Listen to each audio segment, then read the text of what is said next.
25 ಜನನ ಹರಿಸಿದೆ ನಾನು, ಬಟ್ ಹೋದ್ರ ಅವರು ಇಲ್ಲಿ. ನಾನು ಅಮಿತ್ ಶಾ ಖಂಡನೆ ಮಾಡೋದ್ರ ಜೊತೆಗೆ ನನ್ನ ಮಾತುಗಳು ಏನಂದ್ರೆ, ಅಮೆರಿಕದ ಅಧ್ಯಕ್ಷರು ಒಬಾಮಾ ಮೊನ್ನೆ ಒಂದು ಸ್ಟೇಟ್ಮೆಂಟ್ ನೋಡಿದೆ ನಾನು.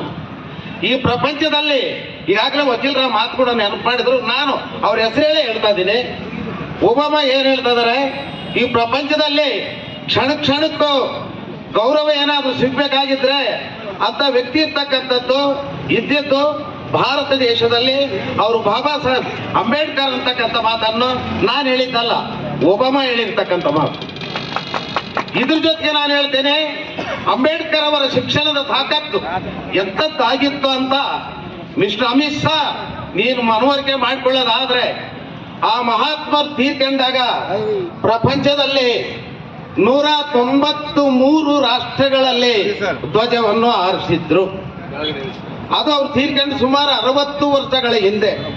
ಇಂಥ ಗೌರವ ನಿನ್ಗೆ ಸಿಗ್ಬೋದೇನಪ್ಪ ಅಮಿತ್ ಶಾ? ನಿನಗೆ ಇಂಥ ದೇವ್ರನ್ನ ನೀನು ಕಾಲ್ಪನಿಕವಾಗಿರ್ತಕ್ಕಂಥ ದೇವ್ರನ್ನ ನೆನೆಸ್ರಿ ಸ್ವರ್ಗ ಸಿಗ್ತದಂತ ಹೇಳ್ತೀಯಲ್ಲ. 2-3 ಸಾವಿರ ವರ್ಷಗಳಿಂದ ನಮ್ಮ ತಲೆಗ ಈ ದೇವ್ರುಗಳು ಅವೆಲ್ಲ ತುಂಬಿರೋದು ಸಾಕು ಮಾರಾಯ. ನಮಗೆ ದೇವ್ರಂತ ಏನಾದ್ರೂ ಇದ್ರೆ ಆ ಮಹಾತ್ಮರು ಒಬ್ರು ಮಾತ್ರ ನಾವು ಅಂದ್ಕೊಂಡಿವಿ. ನಮ್ಮನ್ನು ಕೂಡ ಕಾಲ್ಪನಿಕ ಯುಗಕ್ಕೆ ತಗೊಂಡು ಬೇಡ, ನಮಗೆ ಓದ್ಕೊಂಡು ಕಾನೂನು ಕೊಟ್ಟಾನ ಪುಣ್ಯಾತ್ಮ. ಅಂತ ಮನುಷ್ಯನ್ನ ನೀನು ಈ ರೀತಿ ಮಾಡೋದಲ್ಲ. ನೀನು ಆ ಪೋಸ್ಟ್ಗೆ ಅನ್ಲಾಕ್ ಇದೆ, ದಯಮಾಡಿ ನೀನ್ ಕೆಳಗೆ ಬಂದ್ಬಿಡಪ್ಪ.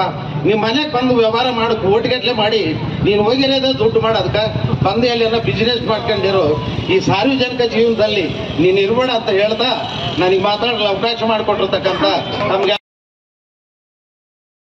ಮತ್ತು ಎಲ್ಲ ಈ ರೈತ ಸಂಘದವರು ಎಲ್ಲರೂ ಕೂಡ ಈ ಒಂದು ಕಾರ್ಯಕ್ರಮಕ್ಕೆ ಹಾಗೂ ಕೂಡ್ಲಿಗೆಯ ಸಮಸ್ತ ವರ್ತಕರು ಎಲ್ಲರೂ ಕೂಡ ಈ ಒಂದು ಜೈ ಭೀಮ್ಗೆ ನಮನಗಳನ್ನ ಸಲ್ಲಿಸ್ತಾ, ಇವತ್ತೇನು ನಾವು ಬಂದಿಗೆ ಕರೆ ಕೊಟ್ಟು ಎಲ್ಲರೂ ಯಶಸ್ವಿ ಮಾಡಿದ್ಕೆ ತಮ್ಮೆಲ್ಲರಿಗೂ ಮೊದಲನೇದಾಗಿ ಧನ್ಯವಾದಗಳನ್ನ ಹೇಳ್ತಾ ಇದ್ದೀನಿ. ಇವತ್ತೇನು ನಾವೆಲ್ಲರೂ ಬೀದಿಗೆ ಇಳಿಯ ಕಾರಣ ಏನಪ್ಪಾ ಅಂದ್ರೆ, ಇವತ್ತು ಪ್ರಜ್ಞಾವಂತರು ಕೂಡ ಇವತ್ತು ಕೇವಲ ಒಂದು ಕಾಂಗ್ರೆಸ್ ಬಿಜೆಪಿ ಅನ್ನೋ ಪಕ್ಷ ಅಂತಂದಲ್ಲ, ಇವತ್ತು ಕಟ್ಟ ಕಡೆ ವ್ಯಕ್ತಿ ಒಬ್ಬ ಗ್ರಾಮ ಪಂಚಾಯತಿ ಮೆಂಬರ್ಲಿದ್ದ ಹಿಡಿದು ವಾರ್ಡ್ ಮೆಂಬರ್ಲಿದ್ದ ಹಿಡಿದು ಶಾಸಕರು ಮಿನಿಸ್ಟರ್ ಆಗ್ತಾ ಇದಾರೆ ಅಂದ್ರೆ ಅದು ಡಾಕ್ಟರ್ ಬಾಬಾ ಸಾಹೇಬ್ ಕೊಟ್ಟಂತ ಮೀಸಲಾತಿಯಿಂದ. ತಾವೆಲ್ಲರೂ ಕೂಡ ಇವತ್ತು ಕೇವಲ ಬಹುಜನ ಇವತ್ತೆಂತ ಸ್ವಾಭಿಮಾನದ ಹೋರಾಟ ಅಂದ್ರೆ, ತಾವೆಲ್ಲರೂ ಮೊನ್ನೆ 1818ರಲ್ಲಿ ತಾವೆಲ್ಲರೂ ವಿಚಾರ ತಿಳ್ಕೊಂಬೋದು. ಕೊರೆಂಗಾವ್ ಯುದ್ಧವನ್ನ ತಾವೆಲ್ಲ ನೆನಪು ಮಾಡ್ಕೊಬೇಕು. ನಮ್ಮದೆಂತ ಸ್ವಾಭಿಮಾನ ಅಂದ್ರೆ, ಕೇವಲ ಈ ಜಗತ್ತಿನಲ್ಲಿ ಹೊನ್ನಿಗಾಗಿ ಹೆಣ್ಣಿಗಾಗಿ ಆಸ್ತಿಗಾಗಿ ಹೋರಾಟ ಮಾಡಿದ್ರೆ, ಸ್ವಾಭಿಮಾನಕ್ಕಾಗಿ ಯಾವ್ದಾದ್ರು ಹೋರಾಟ ಇದ್ರೆ ಅದು ಕೊರೆಂಗಾವ್ ವಿಜಯೋತ್ಸವ.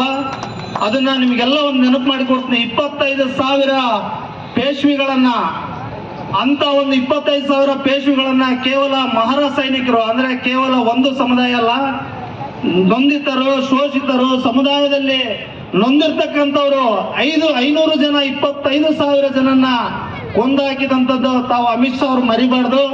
ಯಾಕಂದ್ರೆ ನಾವು ಕಾನೂನ ಚೌಕಟ್ಟಿನಲ್ಲಿ ಇರ್ತಕ್ಕಂಥವ್ರು, ಬಹುಜನರು ನಾವೇನಾದ್ರೂ ರೊಚ್ಚಿಗೆದ್ರೆ ಕಾನೂನನ್ನ ಇವತ್ತು ಬುದ್ಧ ಬಸವ ಅಂಬೇಡ್ಕರ್ ಆದಿಯಾಗಿ ನಾವು ಬದುಕ್ತಾ ಇದ್ದೀವಿ. ಬುದ್ಧ ಶಾಂತಿಯನ್ನು ಹೇಳ್ಕೊಡ್ತಾನೆ, ಬಸವ ಕ್ರಾಂತಿ.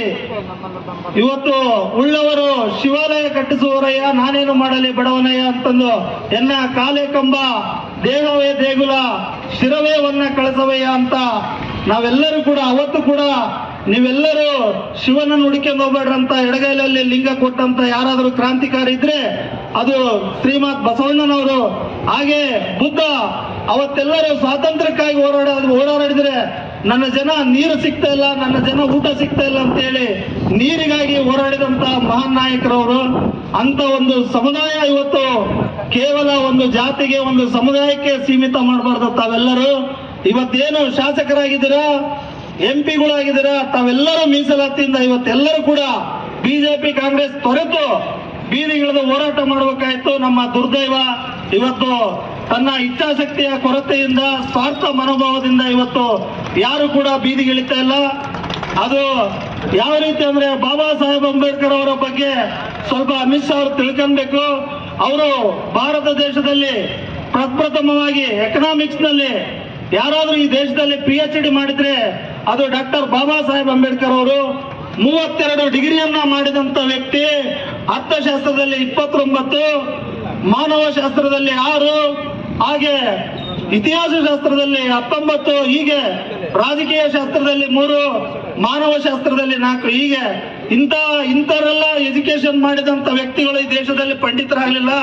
ಯಾರ್ಯಾರೋ ಇವತ್ತು ಪಂಡಿತರಂತಂದು ಹೇಳ್ಕೊಂಡು ಈ ದೇಶವನ್ನ ಆಳ್ತಾ ಇದಾರೆ. ತಾವೆಲ್ಲ ಎಚ್ಚೆತ್ಕೊಳ್ಬೇಕು. ಇವತ್ತೇನು ನಾವೊಂದು ಕರೆ ಕೊಟ್ಟಿದ್ಕೆ ಇವತ್ತು ಸ್ವಯಂ ಪ್ರೇರಿತವಾಗಿ ಇವತ್ತು ಕೇವಲ ಸಂಖ್ಯಾಬಲ ಅಲ್ಲ, ಇವತ್ತು ನಾವು ಇರ್ತಕ್ಕಂಥ ಒಬ್ಬೊಬ್ರು ಕೂಡ ಈ ಒಂದು ದೆಹಲಿಗೆ ಕರೆ ಕೊಟ್ರೆ ಅವ್ರನ್ನ ಈ ರಾಜ್ಯದಿಂದ ಈ ದೇಶದಿಂದ ಗಡೀಪಾರು ಮಾಡ್ಬೇಕು. ಅವರು ಕೂಡ ಗಡೀಪಾರಾಗಿ ಜೈಲಲ್ಲಿದ್ದಂಥವ್ರು ಇವತ್ತು ಬಾಬಾ ಸಾಹೇಬ್ರ ಬಗ್ಗೆ ಮಾತಾಡ್ತಾ ಇದ್ದಾರೆ. ಅದನ್ನ ನಾವೆಲ್ಲರೂ ಖಂಡಿಸಿ ಇವತ್ತು ಅವ್ರನ್ನ ಗೃಹ ಸಚಿವ ಖಾತೆಯಿಂದ ಬಿಡಬೇಕು. ಹಾಗೆ ತಮ್ಮ ಈ ಒಂದು ಮೋದಿ ಅವರು ತಮ್ಮ ಈ ಒಂದು ಇಲಾಖೆಯಲ್ಲಿ ಇಟ್ಕೊಂಡು ಇವತ್ತು ಇಡೀ ಸರ್ಕಾರನೇ ಮುಜುಗರಕ್ಕೀಡು ಮಾಡ್ತಿದ್ದಾರೆ. ದಯವಿಟ್ಟು ಎಚ್ಚೆತ್ಕೊಳ್ಬೇಕು. ಯಾಕಂದ್ರೆ ನಮ್ಮ ತಾಳ್ಮೆಗೂ ಒಂದು ಮಿತಿ ಇದೆ. ಕೇವಲ ಇದು ವಾರ್ ಅನ್ಕೊಂಬೇಡ್ರಿ. ನಾವೆಲ್ಲರೂ ಇವತ್ತು ಸೇರಿದ್ರೆ ಇಡೀ ದೆಹಲಿ ಮುತ್ತಿಗೆ ಹಾಕಿದ್ರೆ ಯಾರು ಕೂಡ ಈ ಜಗತ್ತಿನಲ್ಲಿ ನಮ್ಮಷ್ಟು ಬಲಶಾಲಿಗಳು ಈ ಜಗತ್ತಿನಲ್ಲಿ ಯಾರು ಕೂಡ ಇಲ್ಲ. ಯಾವ ಸಮಾಜ ಕೂಡ ನಮ್ಮ ಎದುರು ನಿಲ್ತಕ್ಕಂತ ಶಕ್ತಿ ಇಲ್ಲ. ದಯವಿಟ್ಟು, ಯಾಕಂದ್ರೆ ಬಹುಜನ ಎದುರಾಕ್ಕೊಂಬೇಡ್ರಿ. ದಯವಿಟ್ಟು ಈಗಲೇ ಅವ್ರನ್ನ ಉಚ್ಚಾಟನೆ ಮಾಡಬೇಕು. ನಾವೆಲ್ಲ ಹೆಂಗಾಗಿದೀವಪ್ಪ ಅಂದ್ರೆ, ಒಂದು ಸಣ್ಣ ಮರಿಯಾನೆಯನ್ನು ತಂದು ದೊಡ್ಡ ಚೈನ್ದಲ್ಲಿ ಒಂದು ಮರ ಕಟ್ಟಾಕ್ತಾರೆ. ಕಟ್ಟಾಕಿದ್ರೆ ಬೆಳಿತಾ ಬೆಳಿತಾ ಬೆಳಿತಾ ದೈತ್ಯಾಕಾರವಾಗಿ ಬೆಳಿತತಿ ಆನೆ. ಅದರ ಶಕ್ತಿಯನ್ನು ಮರಿತದೆ. ಯಾಕಂದ್ರೆ ಅದಕ್ಕೆ ಸಣ್ಣ ನಿದ್ದಳಿಸ ಚೈನ ಕಟ್ಟಿರ್ತಾರ. ಒಂದು ಸಣ್ಣ ದಾರ ಕಟ್ಟಿದ್ರೆ ಸಾಕು, ಆನೆ ಸುಮ್ಮನೆ ನಿಂದಿರ್ತದೆ. ಅಂತ ಒಂದು ಪರಿಸ್ಥಿತಿಗೆ ನಾವು ಬಂದಿದ್ದೀವಿ. ನಮ್ಮ ಶಕ್ತಿ, ಆನೆಯ ಶಕ್ತಿ, ಚೈನು ಕೂಡ ಮರ ಕೂಡ ತಡೆಯಲ್ಲ. ನಾವು ಬೆಳೆದ ಎಮ್ಮರ ಆಗಿದ್ದೀವಿ. ತಾವೆಲ್ಲರೂ ದೊಡ್ಡ ಧ್ವನಿಯಲ್ಲಿ ಜೈ ಭೀಮ್, ಜೈ ಭೀಮ್ ಈ ಒಂದು ಮಾತಾಡಲಿಕ್ಕೆ ಅವಕಾಶ ಮಾಡಿಕೊಟ್ಟಂತ ತಮ್ಮೆಲ್ಲ ಅಮಿತ್ ಶಾ ಅವರು ರಾಜ್ಯಸಭೆಯಲ್ಲಿ ದಿನಾಂಕ 17/12/2024 ಆ ರಾಜ್ಯಸಭೆ ಅಂತ ಪವಿತ್ರವಾದ ಒಂದು ದೇಗುಲದಲ್ಲಿ ಅಂಬೇಡ್ಕರ್ ಅಂಬೇಡ್ಕರ್ ಅಂಬೇಡ್ಕರ್ ಅಂಬೇಡ್ಕರ್ ಹೇ ಮೋಸ ಅಂತ ಫ್ಯಾಷನ್ ಆಗಿದೆ ಅಂತ ಹೇಳ್ತದ. ಆದ್ರಿಂದ ಇದನ್ನು ಖಂಡಿಸಿ ಒಬ್ಬ ಅಂಬೇಡ್ಕರ್ ಅವರ ಮಾತಿಗೆ ಧಕ್ಕೆ ಆಗುವಂತ ರೀತಿಯಲ್ಲಿ ಮಾಡಿದಕ್ಕೋಸ್ಕರ ಈ ಪ್ರತಿಭಟನೆ ಹಮ್ಮಿಕೊಂಡಿದ್ದೇವೆ. ಉದ್ದೇಶ ಇಷ್ಟೇ, ಈ ಪ್ರತಿಭಟನೆ ಮಾಡುವ ಉದ್ದೇಶ ಇಷ್ಟೇ. ಅಮಿತ್ ಶಾ ಅವರು ಕೇಂದ್ರ ಸಚಿವರಾಗಿರ್ತಕ್ಕಂಥ ಅಮಿತ್ ಶಾ ಅವರು ರಾಜ್ಯಸಭೆಯಲ್ಲಿ ಪಾರ್ಲಿಮೆಂಟಿನಲ್ಲಿ ಒಬ್ಬ ಅಂಬೇಡ್ಕರ್ನವರನ್ನ ಬಗ್ಗೆ ಹೊಳಹೆಣೆಕಾರಿಯಾಗಿ ಮಾತಾಡಿರ್ತಕ್ಕಂಥ ಅಮಿತ್ ಶಾ ಅವ್ರನ್ನ ಗಡೀಪಾರು ಮಾಡಬೇಕು. ಆತ ಒಬ್ಬ ಕೊಲೆಗಾರ ಆಗಿ ಈ ಸರ್ಕಾರವನ್ನು ಆಳುವಂತ ಇಂಥವ್ರನ್ನ ನಾವು ಕೂಡಿಸಿದ್ರೆ ನಮಗೆ ನಿಜವಾಗಲೂ ಪರಿವರ್ತನೆ ಆಗ್ಬೇಕು. ಇಂಥವ್ರನ್ನ ಯಾವ ಕಾರಣಕ್ಕೂ ಈ ರಾಜ್ಯಸಭೆಯಲ್ಲಿ ಇರ್ಲಿಕ್ಕೆ ಅವಕಾಶ ಕೊಡಬಾರ್ದು ಅಂತ ಈ ರಾಜ್ಯದ ಜನತೆಯಲ್ಲಿ ಕ್ಷಮೆ ಕೇಳಿ. ಈಗ ನಾವೆಲ್ಲ ರಾಜ್ಯದ ಜನತೆಗಳು ಯಾಕೆ ಎಚ್ಚರಿಕೆ ಆಗ್ಬೇಕಂದ್ರೆ, ಒಬ್ಬ ನಮ್ಮ ರಾಷ್ಟ್ರ ಕವಿ ಕುವೆಂಪು ಅವರು ಒಂದು ಮಾತು ಹೇಳಿದ್ದಾರೆ. ಏನಂತ ಹೇಳಿದ್ರೆ ಅಂದ್ರೆ, ಬಾರಿಸು ಕನ್ನಡ ಡಿಮ್ ಡಿಮ ಓ ಕರ್ನಾಟಕ ಹೃದಯ ಶಿವ, ಸತ್ತಂತಿಯರನ್ನು ಬಡಿದೆಚ್ಚರಿಸು ಕಚ್ಚಾಡನ್ನು ಒಗ್ಗೂಡಿಸಿ. ಈ ವಿಚಾರದಲ್ಲಿ ನಾವೆಲ್ಲ ಪ್ರತಿಯೊಬ್ಬರು ಒಂದು ಒಗ್ಗಟ್ಟಾಗಿ ಗೂಡಿಸಿ ಈ ಅಮಿತ್ ಶಾನ ಗಡೀಪಾರು ಮಾಡಿ ಈ ಕೇಂದ್ರ ಗೃಹ ಸಚಿವರನ್ನ ಈ ಕೂಡಲೇ ಆ ಸ್ಥಾನದಲ್ಲಿ ನಿಲ್ಲಿಸಬೇಕೆಂಬ ಉದ್ದೇಶವನ್ನು ಇಟ್ಕೊಂಡು ಈ ಪ್ರತಿಭಟನೆ ಮಾಡ್ತಾ ಇದೀವಿ. ಡಾಕ್ಟರ್ ಅಂಬೇಡ್ಕರ್ ಬಗ್ಗೆ ಪ್ರತಿಯೊಬ್ಬರು ನಾವೆಲ್ಲ ಹುಟ್ಟಿರ್ತಕ್ಕಂಥ ಸಂವಿಧಾನ ಕೊಟ್ಟಕ್ಕಂಥ ಡಾಕ್ಟರ್ ಅಂಬೇಡ್ಕರ್ ಅವಳ ಬಗ್ಗೆ ಮಾತಾಡಿರ್ತಕ್ಕಂಥ ಅಮಿತ್ ಶಾಗೆ ಧಿಕ್ಕಾರ ಕೂಗ್ತಾ ಈ ಸಭೆ ಪ್ರತಿಯೊಬ್ಬ ಎಲ್ಲಾ ಸಂಘಟನೆಯರು, ಕೆಲವೊಬ್ರು ಹೇಳ್ತಿದ್ರೆ ಒಬ್ಬರಲ್ಲ, ಎಲ್ಲಾ ಸಂಘಟನೆಯರು, ಬೀದಿ ವ್ಯಾಪಾರಿಗಳು ಬಂದರು. ಎಲ್ಲಾ ನಮ್ಮ ಭಾರತ ದೇಶದ ಸಂವಿಧಾನದಲ್ಲಿ ನಾವು ಮಾಡಬೇಕಾದಂತ ಹಲವಾರು ಹಕ್ಕುಗಳು ಮತ್ತು ಕರ್ತವ್ಯಗಳು, ಇವು ಎರಡನ್ನ ಸೂಕ್ಷ್ಮವಾಗಿ ನಾವು ಯಾವ ರೀತಿ ಈ ದೇಶದಲ್ಲಿ ನಡ್ಕೋಬೇಕು ಅನ್ನೋದನ್ನ ಬಾಬಾ ಸಾಹೇಬ್ ಅಂಬೇಡ್ಕರ್ ಅವರು ಸಂವಿಧಾನದಲ್ಲಿ ವಿವರವಾಗಿ ತಿಳಿಸಿದ್ದಾರೆ. ಅದರಲ್ಲಿ ಈ ದೇಶದಲ್ಲಿ ನಮ್ಗೆ ಎಲ್ಲಾ ರೀತಿಯಿಂದ ಬದುಕುವ ಹಕ್ಕನ್ನು ಕೊಟ್ಟಿದ್ದಾರೆ. ಹಕ್ಕುಗಳಲ್ಲಿ ಎಲ್ಲರೂ ಸಹ ಸಮಾನತೆಯಿಂದ, ಮೇಲು ಕೀಳು ಅಂದಂಗೆ, ಜಾತಿ ಧರ್ಮ ಅಂದಂಗೆ ಎಲ್ಲರೂ ಸಹ ಸಮಾನತೆಯಿಂದ ಬದುಕ್ತಕ್ಕಂಥ, ಲಿಂಗ ತಾರತಮ್ಯ ಮಾಡ್ದಂಗೆ ಯಾವುದಾದ್ರೂ ಧರ್ಮವನ್ನ ಸ್ವೀಕಾರ ಮಾಡಿ ಈ ದೇಶದಲ್ಲಿ ಸುರಕ್ಷಿತವಾಗಿ ಜೀವಿಸುವಂತ ಒಂದು ಅಧಿಕಾರವನ್ನ ನಮಗೆ ಹಕ್ಕನ್ನಾಗಿ ನೀಡಿದ್ದಾರೆ.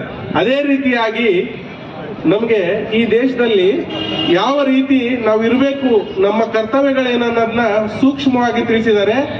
ಈ ಒಂದು ಕರ್ತವ್ಯವನ್ನ ಅಮಿತ್ ಶಾ ಅವರು ಮರ್ತಿದ್ದಾರೆ.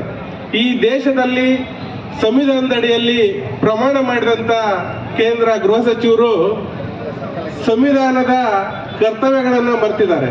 ಯಾವ ರೀತಿ ಅಂದ್ರೆ, ನಾವು ಈ ದೇಶದ ನೆಲ, ಜಲ, ಭಾಷೆ ಆಮೇಲೆ ನಮ್ಮ ರಾಷ್ಟ್ರಗೀತೆ, ರಾಷ್ಟ್ರಧ್ವಜ, ರಾಷ್ಟ್ರ ಲಾಂಛನಕ್ಕೆ ಗೌರವ ಕೊಡಬೇಕು. ಹಾಗೇನೆ ಈ ನಮ್ಮ ದೇಶದ ಸ್ವತಂತ್ರದ ಹೋರಾಟಗಾರರಾದಂತ ಪ್ರತಿಯೊಬ್ಬ ನಾಯಕರಿಗೂ ಸಹ ಗೌರವವನ್ನು ಕೊಡ್ತಕ್ಕಂಥದ್ದು ನಿಮ್ಮೆಲ್ಲರ ಆದ್ಯ ಕರ್ತವ್ಯ. ಇದು ಈ ಕರ್ತವ್ಯವನ್ನ ಮರೆತು ನೀವು ಅಲ್ಲಿ ಪಾರ್ಲಿಮೆಂಟಿಗೆ ಹೋಗಿ ಜನರ ಕಷ್ಟ ನಿಷ್ಠೂರಗಳ ಬಗ್ಗೆ ಚರ್ಚೆ ಮಾಡಿ ಜನರಿಗೆ ಬೇಕಾದಂತ ಕಾನೂನುಗಳನ್ನ ಜಾರಿಗೆ ಮಾಡ್ತಕ್ಕಂಥ ತಾವುಗಳು ದೇಶದಲ್ಲಿ ಕೋಮು ಸೌಹಾರ್ದತೆಯನ್ನ ಹಾಳು ಮಾಡುವ ದಿಕ್ಕಿನಲ್ಲಿ ಭಾಷಣಗಳನ್ನ ಮಾಡ್ತಕ್ಕಂಥದ್ದು, ಹೇಳಿಕೆಗಳನ್ನ ಕೊಡ್ತಕ್ಕಂಥದ್ದನ್ನ ಈ ದೇಶದ ಪ್ರತಿಯೊಬ್ಬ ನಾಗರಿಕರು ಸಹ ಖಂಡಿಸಬೇಕು. ಇಂಥ ಒಂದು ಹೇಳಿಕೆಗಳನ್ನ ನೀಡುವಂತವ್ರನ್ನ ಮಾನ್ಯ ಪ್ರಧಾನಮಂತ್ರಿಗಳು ಅವ್ರನ್ನ ಆ ಮಂತ್ರಿ ಪದವಿಯನ್ನ ಕೆಳಗಿಳಿಸಬೇಕು. ಈ ರೀತಿಯಾದಂತ ವ್ಯವಸ್ಥೆಗಳು ನಮ್ಮ ದೇಶದಲ್ಲಿ ಆಗದೆ ಇದ್ರೆ ನಮ್ಮ ದೇಶದ ಸ್ವತಂತ್ರ ಹೋರಾಟಗಾರರನ್ನೇ ಈ ಕೀಳಾಗಿ ನೋಡ್ತಕ್ಕಂಥ ಜನಗಳ ಅಧಿಕಾರದಲ್ಲಿದ್ರೆ ನಮ್ಮ ದೇಶ ಸುಭಿಕ್ಷವಾಗಿರಲು ಸಾಧ್ಯವಿಲ್ಲ. ಹಾಗಾಗಿ ಮುಂದಿನ ದಿನಗಳಲ್ಲಿ ಈ ತರ ಯಾರೂ ಸಹ ರಾಷ್ಟ್ರ ನಾಯಕರಿಗೆ ಬಾಬಾ ಸಾಹೇಬ್ ಅಂಬೇಡ್ಕರ್ ಆದಿಯಾಗಿ ಯಾವುದೇ ಒಂದು ಸ್ವತಂತ್ರ ಹೋರಾಟಗಾರರಿಗೆ ಯಾರೂ ಸಹ ಅವರ ಒಂದು ಧ್ಯೇಯದ್ವೇಷಗಳ ಕುರಿತು ಕೀಳು ಭಾವನೆ ಹೇಳಿಕೆಗಳನ್ನ ನೀಡಬಾರದು. ಅಮಿತ್ ಶಾ ಅವರ ಹೇಳಿಕೆಯ ತುಂಬಾ ಅಗೌರವ, ಅಂಬೇಡ್ಕರ್ ಅವರಿಗೆ ನೀಡಿದಂತ ಅವರ ವ್ಯಕ್ತಿತ್ವಕ್ಕೆ ನೀಡಿದಂತ ಅಗೌರವ ಅಂತ ಹೇಳಿ ನಾನು ಈ ಸಂದರ್ಭದಲ್ಲಿ ಹೇಳ್ತಾ, ಈ ಒಂದು ಸಂದರ್ಭದಲ್ಲಿ ಅಮಿತ್ ಶಾ ಅವರ ಹೇಳಿಕೆಯನ್ನ ತೀವ್ರವಾಗಿ ಖಂಡಿಸುತ್ತಾ ಇಲ್ಲಿ ಮಾತನಾಡಲು ಅವಕಾಶ ಮಾಡಿಕೊಟ್ಟ